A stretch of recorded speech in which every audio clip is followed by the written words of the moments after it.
In this guide, I will be showing you guys how to view your first song on Spotify. Let's get started. First, launch your Spotify app. Make sure you have already logged into your account. Now navigate to the search icon. Here type in Spotify 20 and search for it. Now click on the option Your Party Starts Now. Now click on the option Tap to Begin. This is the Spotify wrap. Click on the option Let's Party.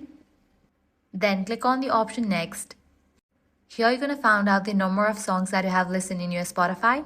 Click on Next. Now here is the quiz question. Which song was your first ever listen? You're going to get few options. From here you can guess it. After you guess it, you'll be directed to next page where you're going to get the answer from Spotify. So this was the first ever song that I played on my Spotify. This way you can easily view your first song played on Spotify.